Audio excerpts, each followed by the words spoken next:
Fala galera, por aqui eu, o professor Marcos Enes, o monstrão da química, e esse você já conhece, é o Química do Monstro.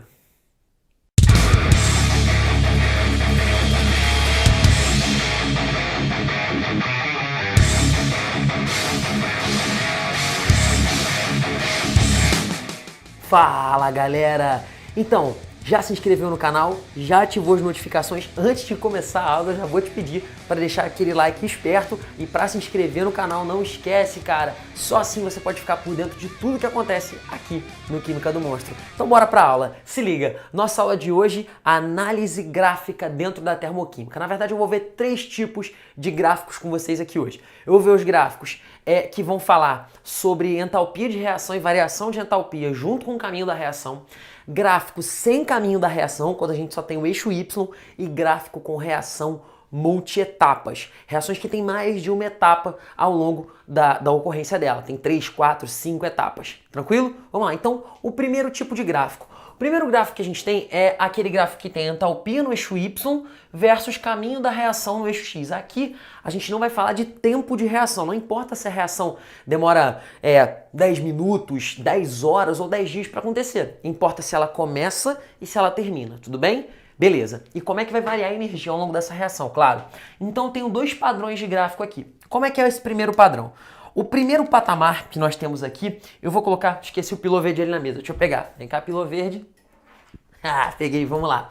Então o primeiro patamar vai ser aqui o patamar inicial, que nosso estado inicial é o estado dos reagentes, tudo bem? Então a reação começa nos reagentes. Então aqui ó, nós temos a entalpia dos reagentes. No eixo Y, entalpia em quilojoule ou quilocaloria ou joule ou caloria. Eu escolhi aqui quilojoule. Então, entalpia dos reagentes. O segundo patamar, que é lá em cima, eu tenho um aumento da energia, uma pequena redução, e aqui eu tenho o último patamar, que é o patamar dos produtos.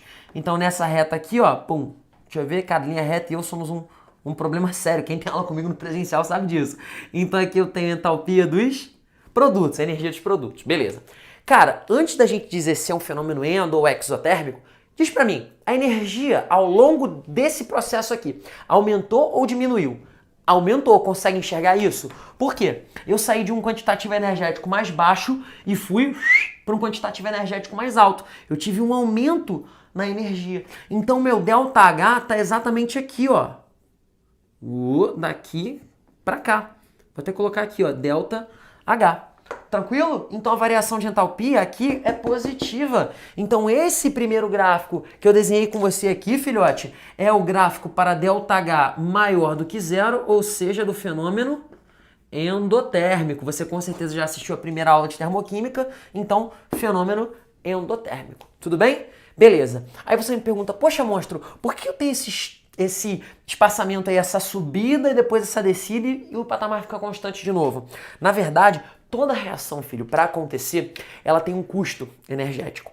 Então, para uma reação começar, você precisa primeiro vencer uma barreira energética. Que barreira é essa? A barreira da energia de ativação, beleza? Energia de ativação, ou seja, energia de ativação é a energia necessária para uma reação química poder começar. Pode anotar aí no cantinho do seu caderno. Energia de ativação. Energia necessária para uma reação química poder se iniciar. Tudo bem? É o custo energético, é a barreira energética a ser vencida. Beleza. Então a energia de ativação seria esse quantitativo energético aqui, ó, do estado inicial até esse máximo de energia que eu vou representar por uma hashtag. Que hashtag é essa?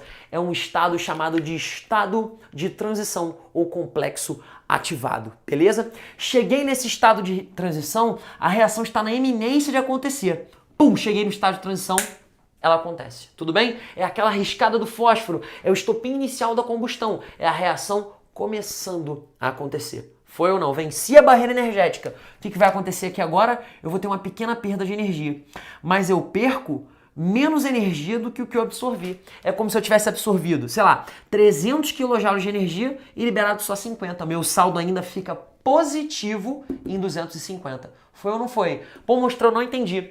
Quer ver como você vai entender agora? Tu ganhou 300 reais, beleza? Falou em dinheiro, você entende. Então, ó, você ganhou 300 reais, aí você só gastou 50. Com quanto você ficou? 250. Teu saldo é positivo de 250. Mole, né? Pegou? Beleza. Agora, eu tenho aqui o máximo de energia, estado de transição, pum, a minha variação de energia foi positiva. Vamos ao outro gráfico, depois eu vou acrescentar mais algumas coisinhas aqui. Nesse outro gráfico, primeiro patamar continua sendo o patamar de reagentes e o segundo patamar é o de produtos. Mas repare que nesse gráfico agora, eu tenho o patamar de reagente mais em cima e o de produto mais embaixo. Se liga, se eu tenho de reagente mais em cima e de produto mais embaixo, rolou uma diminuição na energia, certo? Aqui, ó, H do reagente e aqui o H do produto. Eita, vamos lá, aqui, ó, linha reta. Aí, H de produto. Então, nosso ΔH, ele vai estar aqui, ó. A variação de entalpia está aqui do reagente para o produto, ΔH. Tudo bem? Então, o quantitativo energético, ele aumentou ou diminuiu? Diminuiu. Logo, esse gráfico aqui da direita só pode ser para um fenômeno exotérmico. Então, ΔH diminuiu, ΔH é menor do que zero. Então, nós temos um fenômeno exotérmico. Tudo bem? Tranquilidade? Beleza? Então, nesse fenômeno exo, nós também temos estado de transição, complexo ativado, tá aqui, hashtag, a eminência da reação acontecer. Só que qual é a pequena diferença? Os dois processos aqui têm esse aumento de energia até chegar no complexo ativado. Se eu disser para você o seguinte, toda reação tem um quezinho de endotérmica, você acredita? Sim. Todo e qualquer fenômeno tem uma pontinha, um pezinho lá no fenômeno endotérmico. Por quê? Para acontecer aqui, as duas reações precisaram de um pequeno ganho de energia, ou seja, as duas precisaram de energia de ativação. O que vai diferenciar um fenômeno endo de um fenômeno exo? Se eu vou liberar mais energia do que o que eu absorvi, ou se eu vou liberar menos energia do que o que eu absorvi. Por exemplo, aqui eu falei agora há pouco para você daquele lance dos R$300. Então você absorveu 300 no início e liberou só 50. Teu saldo ainda está positivo, certo? Aqui no fenômeno exotérmico, o que acontece? Você, vamos lá, você ganhou R$200. Pum, ganhei 200. Só que eu vou lá e gasto 300. Eu ganhei 200, gastei 300. Gastei mais do que o que eu tinha ganho. Sacou a analogia? Entendeu? Então você gastou mais do que o que você tinha ganho. Seu saldo vai ficar negativo. Enquanto em 100. Tudo bem? Aqui não. Aqui você gastou 50. Você ganhou 300 e gastou 50, certo? Aqui você ganhou 200 e gastou... gastou quanto? 300. Tu ficou negativo em 100 aqui. Foi? Tudo bem? Tranquilaço? Então, esses são os dois gráficos que nós temos. Monstrão, cadê a energia de ativação em cada um desses? Muito cuidado, preste muita atenção. Vou deixar você até tirar um print sem energia de ativação. Tira aí, ó. Printou? Beleza. Agora eu vou colocar as duas energias de ativação. Galera, a EAT, independente de ser um fenômeno endo ou exotérmico, é sempre a entalpia máxima, ou seja, o máximo de energia que você tem, menos a entalpia dos reagentes. H máximo menos a entalpia do reagente. Beleza? Sempre, sem exceção. Então, cadê a energia de ativação aqui no fenômeno endo? Tá aqui, ó, da entalpia do reagente até o máximo de energia. Vamos de linha reta. Eita, já entortei tudo aqui. Aê! Linha reta e eu, caso de amor. Vamos lá. Então aqui está a nossa EAT, a energia de ativação, o custo para a reação química poder se iniciar. Tá aqui a energia de ativação. E no fenômeno exotérmico, tá aqui, ó, da entalpia do reagente até a entalpia máxima. Tá aqui a EAT. Tudo bem? Então estaria nesse patamar aqui, ó. Energia de ativação aqui. E aqui, pá, energia de ativação, isso tudo aqui. Ah, caiu o piloto. Beleza? Vou deixar você tirar outro print esperto. Mete bronca aí. Printou? Beleza. O primeiro gráfico já foi. Vamos para o segundo. Agora eu vou fazer o gráfico sem energia de ativação. Partiu. Segundo tipo de gráfico. Agora eu não vou colocar caminho da reação. Eu vou colocar só o eixo Y, só a entalpia em kJ. Então esse segundo gráfico, esse segundo tipo de gráfico aqui, não vai ter energia de ativação, não vai dar para calcular a energia de ativação aqui. Beleza. Então o lance é o seguinte, vamos pegar primeiro esse gráfico aqui do lado esquerdo. Eu quero a seguinte reação, eu quero a água gasosa se transformando em H2 gasoso mais meio mol de oxigênio. Essa reação tem um ΔH maior do que zero. Então peraí, o ΔH é positivo. O que vai acontecer?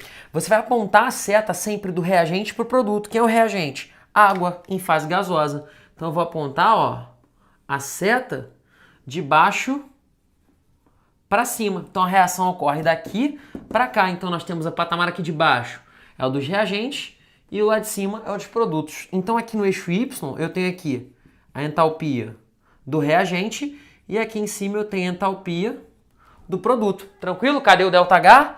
Tá aqui, ó. Tá entre HP e HR. Difícil. Moleza, né?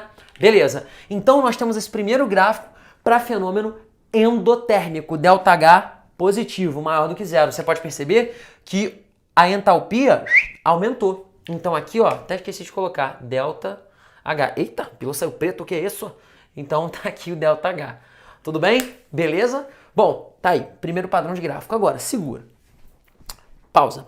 No segundo gráfico, eu vou fazer o seguinte, eu vou colocar dois processos exotérmicos. Eu vou colocar uma combustão completa e uma combustão incompleta. Coloquei as duas reações aqui embaixo. Primeira reação, vou usar o pilô verde.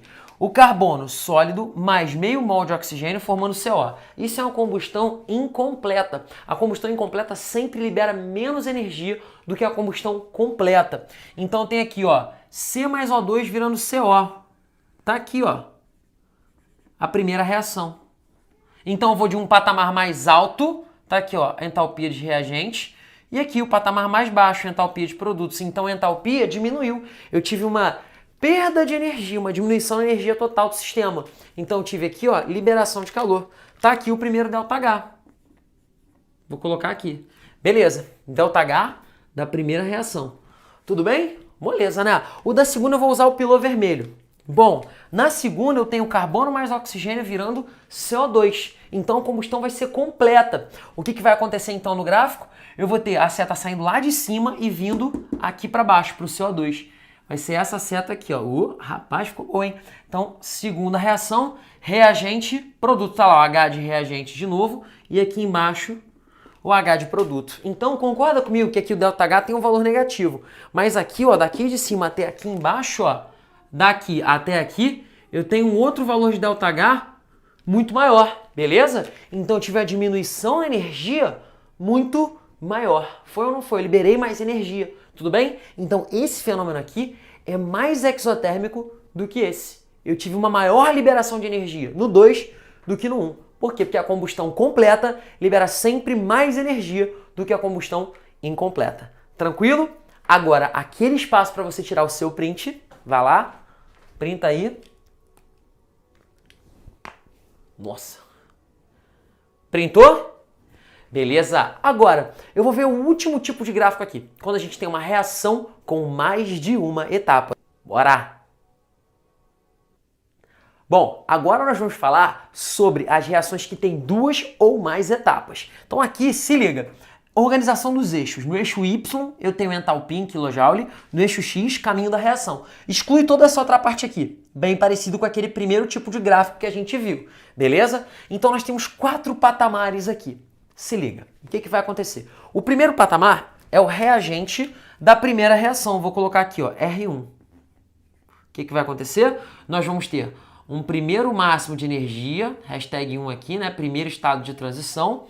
E depois esse R1 vai se converter em P1, o produto da primeira etapa, de 1 para 2. Tudo bem? E aí esse produto da primeira etapa, ele pode ser um reagente da segunda. Então vou botar aqui R2 e o segundo patamar, que representa aqui o máximo de energia da segunda etapa. Beleza, então R2 vai se converter no produto da segunda etapa, P2. E aí tem mais uma etapa para rolar. Vamos ver qual cor que eu vou usar? O preto. Beleza.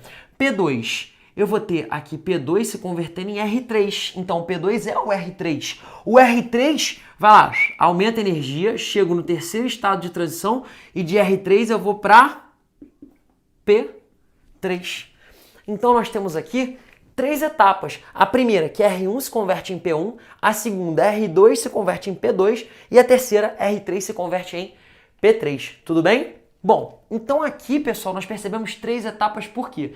Primeiro, olha, se você quiser assim, papum, só ver quantas etapas tem, vê quantos pontos de máximo você tem no seu gráfico. Você tem 3 pontos de máximo, então você tem 3 estados de transição. Segunda pergunta, cara, o que é etapa lenta de uma reação? Etapa lenta é aquela que demora mais para acontecer em relação às outras, tudo bem? É um critério relativo. Então, é a que mais demora dentro de um conjunto de reações de um processo, beleza? E aí, como é que a gente vai identificar a etapa lenta aqui? A etapa lenta vai ser a que tem a maior energia de ativação. E disparado, perceba aqui, ó, que a energia de ativação da primeira etapa, olha só, é enorme. A da segunda, pequenininha. E a da terceira, um pouquinho maior que a da segunda. Então, qual vai ser a etapa lenta? A lenta é a etapa 1. Então, etapa lenta é a etapa 1. E o que é a etapa 1? É do patamar 1 para o patamar 2. Então, a etapa lenta é de 1 para 2. Tá aí, ó. Essa é a nossa etapa lenta. Tranquilo? É aquela que tem a maior energia de ativação. Bom, e aí nós temos 3 etapas. Perceba aqui junto comigo que de 1 para 2 a energia aumentou, certo? Então o fenômeno é classificado como endotérmico, absorveu energia. Beleza, então a primeira etapa, ela é endo. Vou colocar aqui, ó, de 1 para 2, endo. Agora, rapidinho. Aí. De 1 para 2 é endo. E de 2 para 3, aqui do patamar 2 para o 3, de R2 para P2, a energia diminui. Então a segunda etapa, ela é exotérmica, tem redução aí do quantitativo energético. E a terceira? Filhão, a terceira etapa vai de R3 para P3, ou do patamar 3 para o patamar 4. A energia diminuiu de novo. Então a terceira etapa é exo também. Tranquilo? E a reação global, a reação como um todo? Cara, não interessa quantas etapas o processo tem, se tiver 35, 20 etapas, não importa. Você vai se importar com o estado inicial e o estado final. Do inicial para o final, o que aconteceu? A gente teve uma redução no valor absoluto de energia. Então aqui, ó, diminuiu. Diminuiu a energia, ΔH negativo, menor que zero. Então o processo como um todo é um processo exotérmico. Então de 1 para 4, a reação global ela é exotérmica. Tudo bem? Beleza? Show, maravilha. Pessoal, então tá aí, quando você tiver reação com mais de uma etapa, olhe para o número de pontos de máximo que você tem, porque aí você consegue determinar certinho qual é o número de etapas que você tem nesse processo. Aquele espaço para você tirar o seu print. Tá aí, ó. Printou?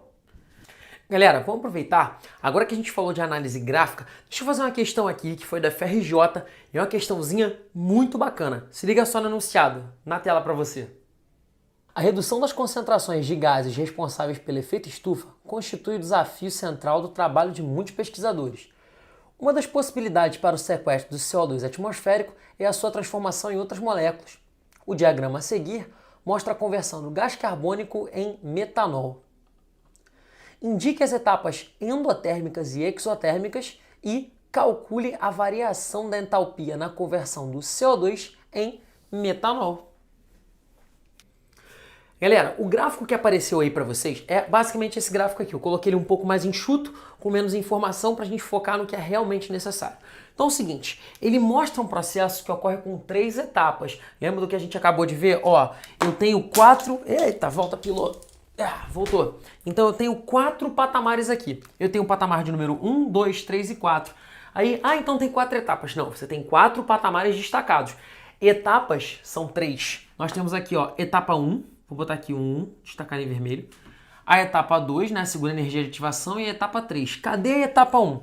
A etapa 1 é aqui desse patamar 1 até esse patamar 2, beleza? Então nós temos um aumento na energia de ativação, um decréscimo, pum. Então a primeira etapa, eu saio daqui e venho para um patamar mais baixo. A primeira é exotérmica, tudo bem? Segunda etapa, subiu, chegou aqui em cima. A segunda etapa é endotérmica e a terceira sobe, desce para cá, exotérmica também. Beleza. Então a nossa análise é essa aqui, hein? São 3 etapas. De 1 para 2, do patamar 1 para o patamar 2, eu tenho uma diminuição na energia. Então essa primeira etapa de 1 para 2 é exo, tudo bem? Beleza, uma etapa exotérmica. Depois, de 2 para 3, ó, subiu, pum, terminei num patamar mais alto. Então a segunda etapa é endotérmica. Então a segunda, endo. E a terceira etapa, de 3 para 4, tá aqui, ó, de 3 para 4, do terceiro para o quarto patamar, nós tivemos um baita decréscimo na energia, tudo bem? Então a terceira etapa é exotérmica. Tranquilo? Agora, e o processo como um todo? Cara, o processo como um todo eu podia ter 30 etapas aqui no meio, não importa. O que importa é o patamar inicial e o patamar final, tudo bem? Então depende só do estado inicial e do estado final. Compara o inicial com o final. O final até destaquei aqui pra gente, ó. De menos 400 eu vou para menos 440. Opa, então eu tive um baita de um decréscimo no valor do ΔH, tudo bem? Então se tive uma diminuição no valor absoluto do ΔH, nós temos um processo que como um todo ele é exotérmico, tranquilo? Então a etapa única, a reação global como um todo, vou botar aqui, ó, resumo, o processo em si, o processo global, ele vai ser exotérmico, tudo bem? E aí como é que você determina se esse processo é endo ou exo? Pega o primeiro patamar e compara com o último patamar do processo, tranquilo? Comparando, a gente viu que rolou um decréscimo, fenômeno como um todo é exotérmico, tranquilo? Beleza? E ele pede o seguinte, ele pede para a gente determinar na letra A quais as etapas endo e exotérmicas. Já fizemos. Primeiro, de 1 para 2, um fenômeno exotérmico, de 2 para 3, endo, e de 3 para 4 é exo, tranquilo? E ele pede para a gente calcular esse ΔH. Pessoal, como é que eu faço esse cálculo de ΔH? A variação, toda variação que se preze, é essa grandeza final menos a grandeza inicial. ΔS, S final menos S inicial. ΔT de temperatura, tempo final menos tempo inicial. Então, ΔH, por entalpia de formação ou por análise gráfica, não vai ser diferente.